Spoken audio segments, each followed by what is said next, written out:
isang pastor na nangangaral na yung kanyang mga pinagsasabi is puro lang based sa kanyang private interpretation at hindi man lang niya binatay sa history. Kaya ngayon, bebeltahan ko yun ngayon at tutunayan ko na yung mga pinagsasabi niya is against reality. Yung iba kasi, mga ngaral, lagi nila sinasabi na ang pagbatayan kailangan Biblia lang. Diyan sila nagiging mali dahil ang kanilang batayan is Biblia lang. Maraming kaganapan sa mundong nangyari na hindi na naitala sa Biblia. Hindi na. Halimbawa, ganito. Nasa Biblia ba na iko-compile ng Katoliko ang mga kasulatan? Nasa Biblia ba na inutos ni Pope Damaso kay Saint Jerome na i-compile ang mga kasulatan?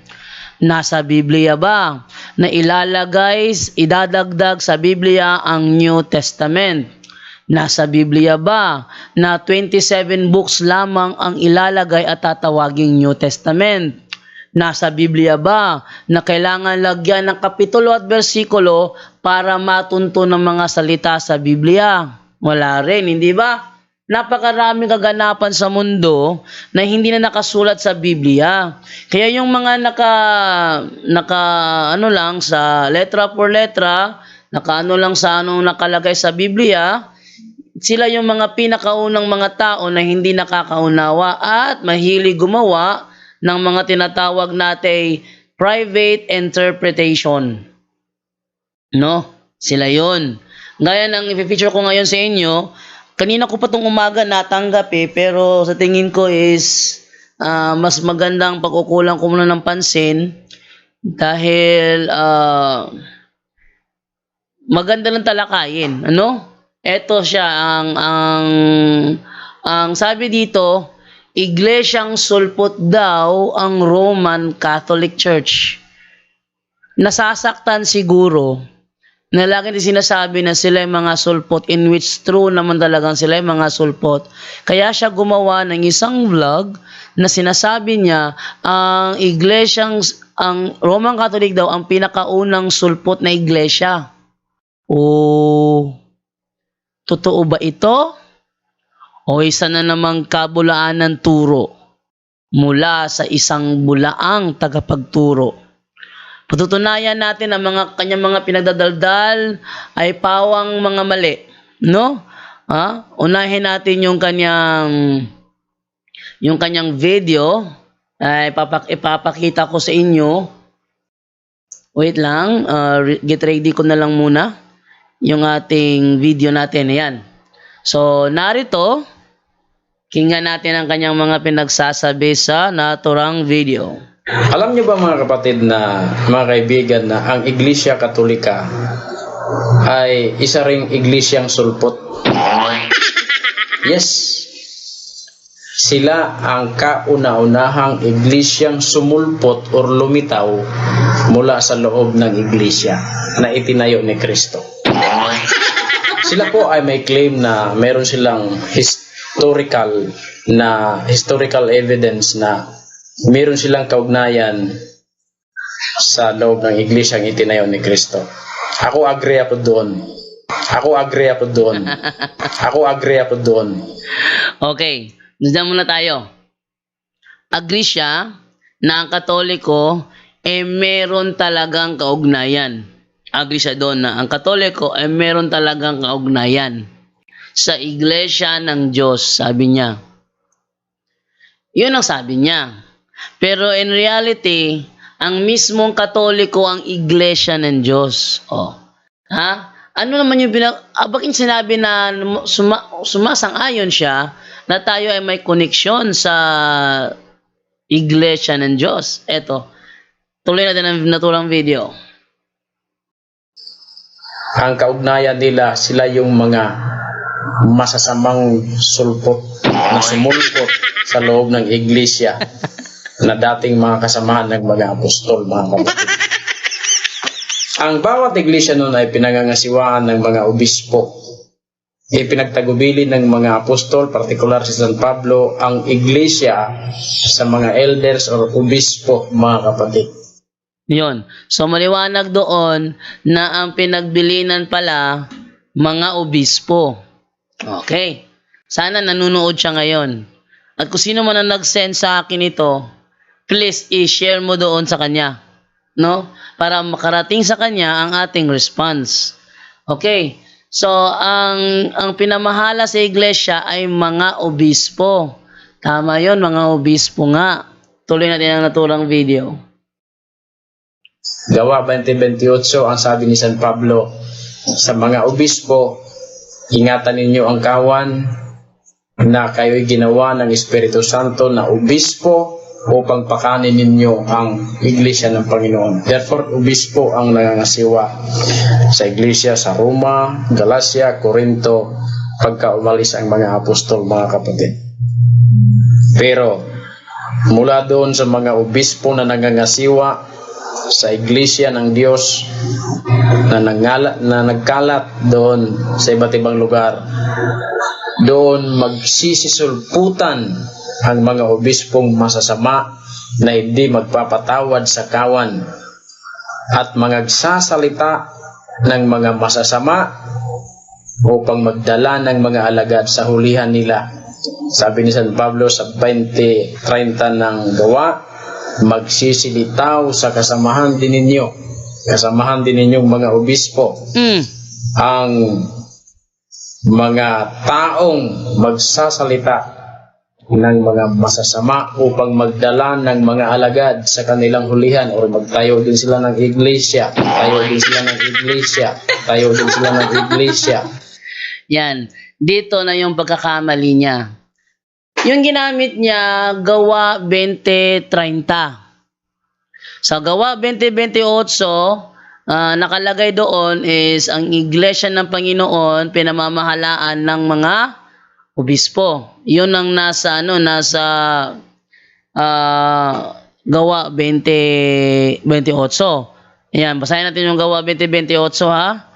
Ganito po ang ating babasa sa naturang talata. Yan. Para pakita ko po sa inyo yung kanyang ginawa rito. Yan. Ingatan ninyo yung sarili at ang buong kawan na sa kanila ginawa kayo ng Espiritu Santo ng mga obispo upang pakanin ninyo ang iglesia ng Panginoon na binili niya ng kanyang sariling dugo. Tapos sinabi niya, mula sa inyo mga obispo daw. Mali. Ano mula sa inyo mga obispo? Mali. Ha? Ang sabi to, tuloy natin sa 29. Aking talastas na pag-alis ko ay magsisipasok sa inyo ang mga ganid na lobo. Oh, sinong kausap dito? Mga obispo, hindi ba? Balikan natin sa 28. Ingatan ninyo ang inyong sarili at ang buong kawan. Ingatan ninyo. May kausap si Apostol Pablo. Ingatan ninyo ang inyong sarili at ang buong kawan na sa kanila ginawa kayo. So, ang kausap niya, ginawa kayo ng Espiritu Santo na mga obispo. Niwala ka? Ang kausap niya dito, mga obispo, 29, aking talastas na pag-alis ko ay magsisipasok sa inyo ang mga ganid na lobo. Sinong papasukan? Yung iglesia na pinamamahalaan ng mga obispo na hindi magpapatawad sa kawan at magsisilitaw sa mga kasamahan din ninyo. Oh, anong kasamahan din ninyo? Mga miyembro.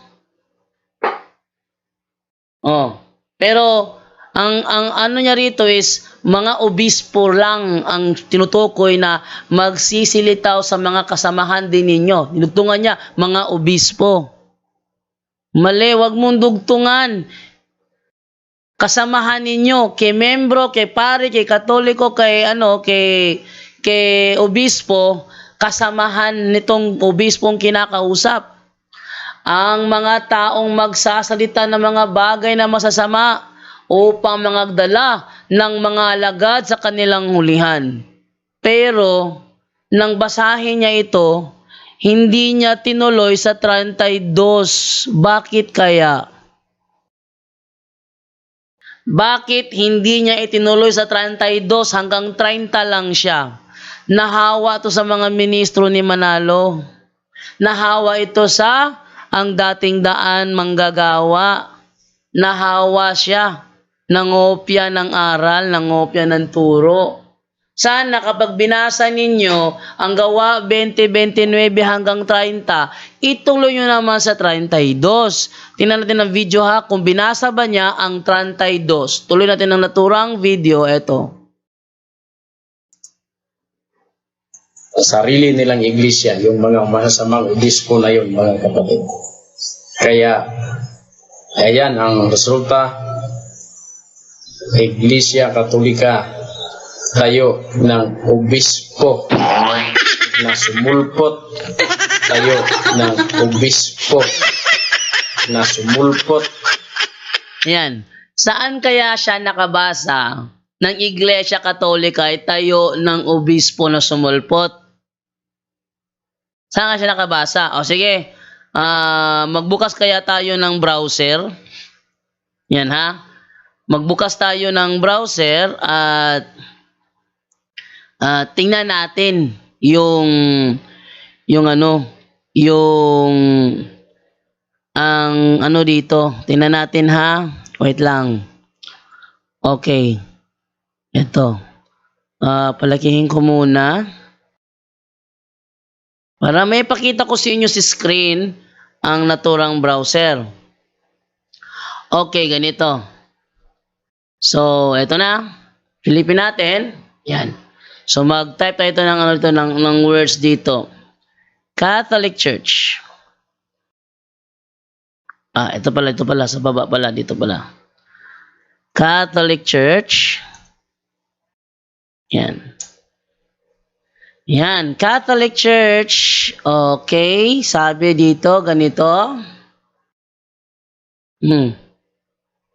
Founder Jesus according to sacred tradition. Ang founder ay si Jesus.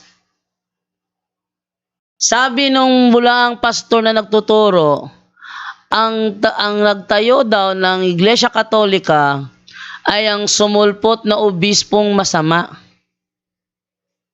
Paano niya sasabihin na ang sumulpot na obispong masama ang siyang nagtayo ng Iglesia Katolika? Ang sinasabi ng mga kasaysayan si Jesus Christ ang nagtayo. Ano ba naman yan? Nagtuturo ng kabulaanan. Ako, matindi siya sa pagkabulaan niya, no? Matindi rin. At saka kahit pa tingnan natin sa mga referensya natin. Sige, isa-isahin natin ang mga referensya para pakita natin kung yung pastor na ba yun ay bulaan o nagsasabi ng totoo. Ikumpara natin yung kanyang mga sinabi sa reality. No? Sabi niya, Nanaili, teka, tumatawag na Nanaili. Wait lang. Dad, abrihin sa kukan ko ako ng malabon na diha.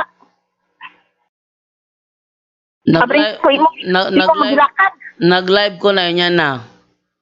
Milakan, gadi mo. Makuha ito ko na. Sulod man si Divine, yan na. Okay. Okay. So, yun na po, mga kapuntos, no? Continue po tayo. Si Nanay Eli. Okay, continue po tayo ngayon sa ating tinatalakay. Magkumparahin natin yung mga sinabi niya sa mga encyclopedia na ito ba ay talaga bang ang nagtayo, founder ng Catholic ba ay obispong masama na sumulpot? Unahin natin. Ito sinasabi sa Grolier Encyclopedia, Volume 5, page 106. Ang sabi ay ganito. Catholic Church, from Greek Catholicos, universal, term generally applied to the divine society founded by Jesus Christ. Akala ko ba ang nagpasimula, nagtayo ng Iglesia Katolika ay obispong masama na sumulpot. Bakit sabi dito, founded by Jesus Christ? Nako, bumagsak na naman. Basta bulaang tagapangaral, nako, talagang madali silang nabubuking. Dagdagan pa natin ito. From the New Book of Knowledge, Volume 16, page 181. The history of the Roman Catholic Church began in an upper room in Jerusalem almost 2,000 years ago. About 120 persons were gathered there. They were followers of Jesus Christ, and they were awaiting the coming of the Holy Spirit He had promised to send them from heaven. The day on which the Holy Spirit came down is considered the birthday of the church. The church may be described as the society that Jesus founded. Akala ko ba masamang obispong sumulpot? Nako, kitang-kita talaga ang pagsisinungaling ng naturang bulaang tagapagturo. Madali silang nakikita. Bakit? Dahil yung ano nila, alam mo sa sinungaling, lantara masyado. Eto pa. Ano bang nakalimutan ko ano yung encyclopedia ito eh. Eto sinasabi Roman Catholic Church. There are two equally valid definitions of the Catholic Church comparable to the twofold nature of Jesus Christ, its founder, who was both human and divine. Ito ay Encyclopedia International, Volume 15, page 520. Si Pastor, ano pangalan nun? Dudes yata pangalan niya. Yata ang pangalan nun, Dudes, no? Nangangaral ng kabulaanan. Ang nagtayo daw ng Iglesia Katolika ay ang obispong sumulpot. Kung yon ang reality, Pastor, how can you explain to us na si Martin Luther ang tinaguri ang Father of Protestantism?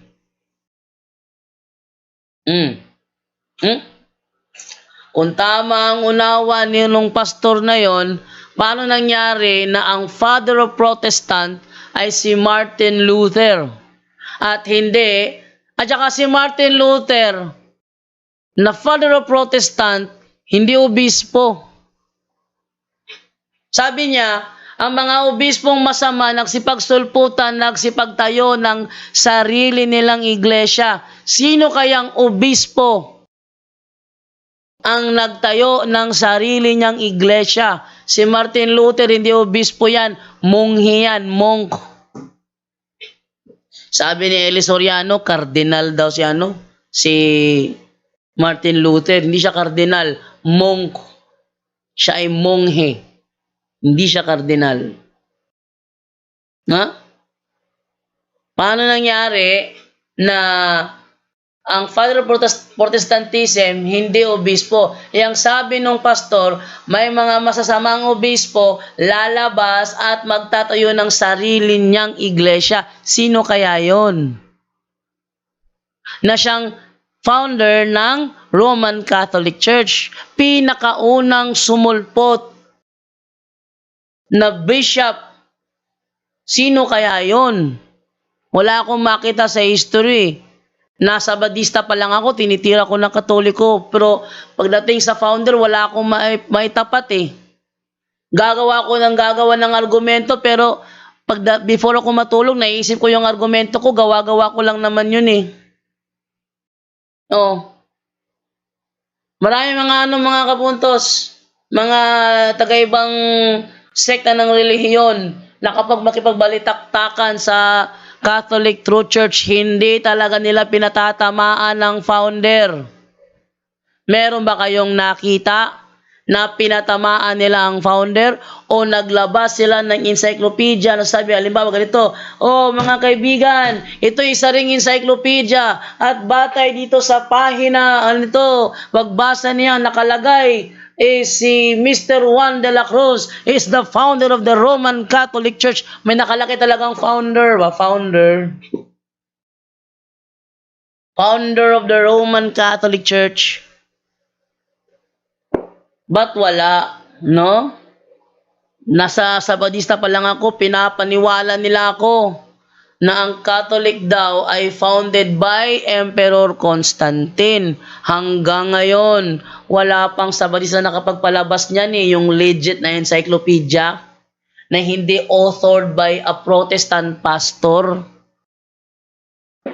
Kasi kapag ang isang history, ngayon ng great controversy, ay gawa ng isang Protestant pastor o pastora, ang mangyayari niyan, maglalagay yan ng mga words to convince people para lumipat sa kanilang iglesia at iwan yung kanilang iglesyang kinagisnan. Ang Katoliko hindi ang ginagawa. Bagkus ang ginagawa ng Katoliko sa aming mga aklat ay puro lamang pagsagot sa mga katanungan, pagdepensa, pero wala kang makikita na nangaatake kami ng ibang pananampalataya. Yung gagawa-gawa ng kwento, tapos ipaukol doon sa mga sulpot na sekta, wala tayong aklat na ganyan. Ang sa atin lang katikisem, pagsagot sa mga katanungan, yung mga aklat ni Brother Sok, puro lang yung pagdepensa, apologetic, pagdepensa, no? Yung mga ginagawa nito nila, nako. Ano pa? Meron pa, dagdagan pa natin. Sabi niya, ang Katoliko daw ang pinakaunang sulpot. Ito, tinatawag sa World of Religion, page 334. Ang author nito ay isang Indianong historian. Hindi siya Katoliko, ha? Indianong historian siya. Ang sabi niya, pagdating sa Roman Catholic Church, sabi niya, the Roman Catholic Church is the original and still the largest Christian church. How come na ang original ang siyang pinakaunang sulpot?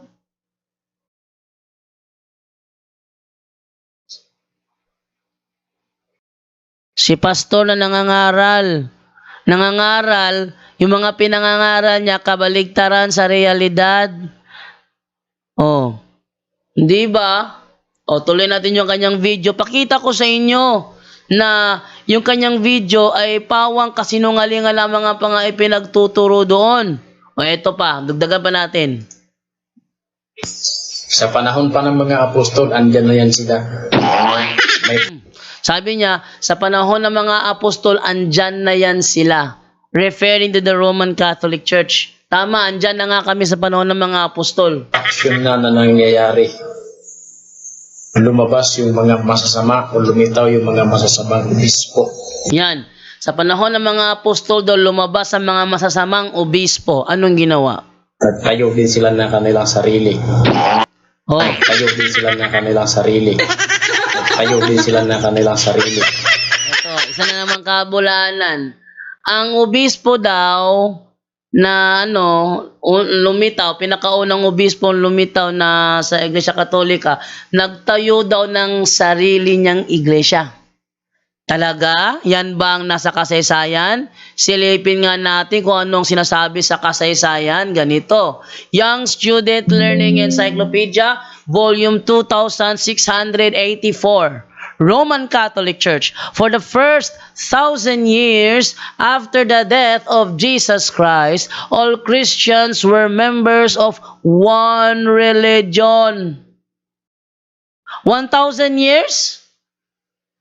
Pagkatapos na si Kristo namatay, lahat ng Kristiyano, isang relihiyon lang. There were no separate sects or branches of Christianity as there are today. Pero ang sabi ng bulaang pastor, andyan na sila nung panahon ng mga apostol. Sila nagsilabasan at nagtayo ng sariling kanilang iglesia. Bakit sinasabi sa history, there were no separate sects or branches of Christianity as there are today? Kung sa panahon pa pala ng mga apostol, nagsilabasan ng mga obispong yan at nagtayo. Kung ganon, sinong obispo ang lumabas sa panahon ng mga apostol at nagtayo ng sariling kanyang iglesia at nagpatawag rin siyang Kristiyano. Para matutunan yung sinasabi doon. Matutunan yung sinasabi doon sa history na there were no separate sects or branches of Christianity. Kung meron na palang nagsilabasan. Bakit? Ang Katoliko ba ay Kristiyano? Yes, Kristiyano ang Katoliko. Narito yan sa Merriam-Webster's Elementary Dictionary. Sabi ganito, a member of a Christian church, Catholic, a member of a Christian church tracing its history back to the apostles, or a member of the Roman Catholic Church. No. So, kung tama ang sinasabi ng bulang pastor na ito, na, wait lang ha, pulihay ta bro, ako una, sunod, ikaw na po, susunod adlaw. May nag-chat sa akin sa Badista, wait lang ha. Pulihay ta bro. Ako una, sunod, ikaw na po. Sa sunod adlaw, mag-affirmative para diri ta magsugod. Tapos lain-lain na debate na topic para ma-series na debate na to, wala mang kamahadlok. Wow! Sarap, tawagan natin. Yun po, naputol po yun dahil tinawagan ko si Libran, isang Sabadista, at ang nun is Bisaya na pong karugtong nun eh. Kaya continue na lang po tayo doon sa ating pagtalakay sa naturang pastor, no? At balikan natin yung sinasabi doon sa sa ginamit natin kanina na yung sa Merriam-Webster's Elementary Dictionary, kung saan ang Katoliko pala is Christian Church. Andun isa yung original Christian Church, di ba? Nagdagan pa natin ng isa pang ebidensya. Ito. Ang sinasabi sa naturang ito. Nag-alarm na ako para hindi ko makalimutan si Michael, no? Para nangyari kahapon. Okay. Ang sabi naman dito ganito. Catholic, a member of a Christian church tracing its history back to the apostles, a member of the Roman Catholic Church. So ang Catholic pala can be traced the history back to the apostles. Back to the apostles. So doon ang galing.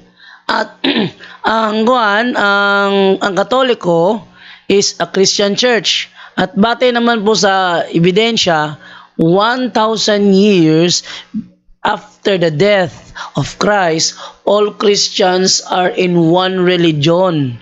So yung sinasabi ng pastor na bulaan is kabulaanan yung sinasabi niya na obispo ng Katoliko umalis. Yung nasa 2030, pinaunahan lang ni Apostol Pablo yun, may ganong mangyayari. Ayun, dagdagan pa natin yung ebidensya, no? Yung maling unawan niya sa naturang pagpaliwanag, pakinggan natin. Dinugtong naman niya yung unang Juan 2:18-19. To. Ganito po ang ating mababasa, mga kapatid. Yan. Dinugtong niya yan. Unang Juan 2:18-19. Ngayon, pakinggan natin. Mamunti kong mga anak, ito ang huling oras at gaya ng inyong narinig na darating ang Antikristo, kahit ngayon ay lumitaw ang marami ng Antikristo. Kaya nga nalalaman natin na ito na ang huling oras. Marami ng Antikristo nagsilabas. Saan galing ito? Sila'y nangagsilabas sa atin. Galing pala ito sa kasamahan ng mga apostol. Kaya mga obispo talaga ito, mga kapatid. Mali. Tama yung unang sinabi. Yan ay galing sa kasamahan ng mga apostol. Pero yung dinugtong niya na yan ay siguradong obispo, mali yun. Bakit? Si Martin Luther umalis sa simbahang Katoliko, hindi naman obispo yun. Monghe naman si Martin Luther. The first Protestant or the Protestant father of Protestantism is a monk, not a bishop. Yan. Tunayan, 1,000 years after the death of Christ, walang record na merong bishop, merong Christian bishop ang umalis at nagtayo ng sariling kanya. Wala. O, tuloy natin. Ngunit sila'y hindi sa atin, sapagkat kung sila'y sa atin ay nagsipanatili sana sa atin, ngunit nagsilabas upang sila'y mahayag na silang lahat ay hindi sa atin. Kaya tama yung claim ng mga Katoliko na ayon sa history ay meron silang kaugnayan doon sa iglesyang itinayo ni Kristo. Galing sila doon. Galing sila doon. Galing sila doon. Yung term na galing sila doon, mali na naman yon. Hindi kami galing doon. Talagang kami ay kasamahan nila. Mula noon hanggang ngayon, hindi kami galing doon. Talagang doon kami. At nananatili doon hanggang ngayon. Kaya mali talaga pag pastor talaga, protestante ang nagturo, pagliligaw ang ituturo niyan sa inyo. Oh, tuloy natin. Mga obispo pa nga, may mga katungkulan pa. Kaya lang, lumabas sila. Dati silang kasamahan ng mga apostol. Lumabas sila. Wala akong maalala na merong obispong lumabas nung panahon ng mga apostol hanggang 1,000 years after the death of Christ na magsimula na ang Reformation era. Wala akong naalala na merong obispong lumabas. Nagdala din sila ng mga alagad. Ibig sabihin, nagtayo din sila ng iglesia. Ang resulta, ang kanilang mga sinasabi ay masasama. Ibig sabihin, ang aral nila ay masasama. Sabungat sa mga aral ng mga apostol at ng ating Panginoong Jesucristo. Dahil ang kanilang puno ang nangangasiwa sa kanila ay mga sulpot na mga masasamang obispo na dati nangangasiwa ng kawan o iglesia ng Diyos. Yan. Isa na namang mali na naman yun. Sinabi naman niyang yun. Dahil na sinabi ko, walang obispo na sa panahon ng mga apostol, nagsilabasan at nagtayo ng sariling kanya. Katunayan, ang father of Protestantism ay hindi obispo, isang mongha. Kaya mali. Sana, before sana mangaral, nagsaliksik muna. Hindi yung naglalagablab ang damdamin dahil di niya matanggap na tinatawag silang mga sulpot, kaya gumante. Katoliko tinatawag na sulpot. Paano naging sulpot ang Katoliko? Ang Katoliko original church. Oh? Ang Katoliko original church. Paano nangyari na ang Katoliko naging sulpot? Hindi ako naniniwala na ang Katoliko ay naging sulpot dahil ito ay ang original church. Balikan natin na sinasabi doon sa The World Religion, page 334. Ito ang sinasabi doon. Yan. Oh. The Roman Catholic Church is the original and still the largest Christian church. Kaya pag sinabing is the original, hindi yan pwede maging sulpot. Kaya tayo tinatabla nung bulaang tagapangaral na yon dahil hindi niya maiwasan na sila ay mga sulpot. Oh, di niya maiwasan eh. Kaya gumagante. Idinadawi tayo sa kanilang record. Mali yun. Oh, tuloy natin ang video. Wala na pala. Tapos na pala. Okay, so yun ay isang palatandaan na yung kanyang mga pinagsasabi sa kanyang programa ay walang ibang dahilan kundi kabulaanan. History, kakontra niya. Biblia, kakontra niya. Ang daming kakontra niya. So, doon pa lang, makikita na natin ang kaniyang mga kamalian. So, kita-kits po ulit tayo mamaya, no? Mamayang gabi. Doctrinal exposition uli. So, sa mga hindi po nakapagtanong, please po, mag-raise hand kayo during greetings pa lang. And doon sa mga bago pa po sa channel na ito, please po, don't forget to hit the subscribe button at ang notification bell para maging notified po kayo sa bawat video uploads ko sa channel na ito. Maraming salamat po. Anyone can claim the statement of the Bible because we can do a private interpretation. Kining ako mga kaigsunan nga gipabarog nga usa ka haligi nganong matuod ang simbahan tungod kay gitukod ni Kristo. Dili tungod sa pagkamabasa, dili tungod sa karakter, dili tungod sa ngan usara ang haligi nga kung gipabarog nganong nahimong tinuod ang simbahang Katoliko way laing rason tinukod sa atong Ginoong Hesus-Kristo. Talakayan to, hindi bara-bara, katotohanan lang walang palusot. Para sa mesa ng usapan, di kami nag-aaway. Puro talakayan, hindi banggayan ng patay malisay. Aral hinahimay, parang beats na nire-replay. Truth ang target namin, hindi hypo display. Bawat teksto sinisilip, context yan di pwedeng ipinipilit. Doctrine na solid, hindi fake, hindi boses ng Diyos, di namin gustong i-credit.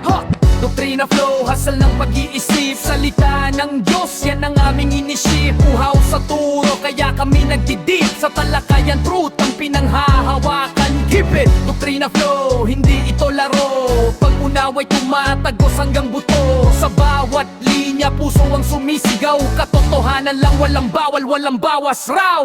May tanong, sige lapag mo, let's go. Di kami takot sa debate na may respeto. Espiritu ang guide, parang beat na smooth ang tempo. Pag may liwanag, lahat ng shadow nagme-medo. Hindi kami nagmamarunong nag-aaral lang. Pag may gap sa mind, Diyos ang pumuno niyan. Ang Iglesia ng Diyos mula Espanya papuntang Pilipinas. Dapat malinaw yan.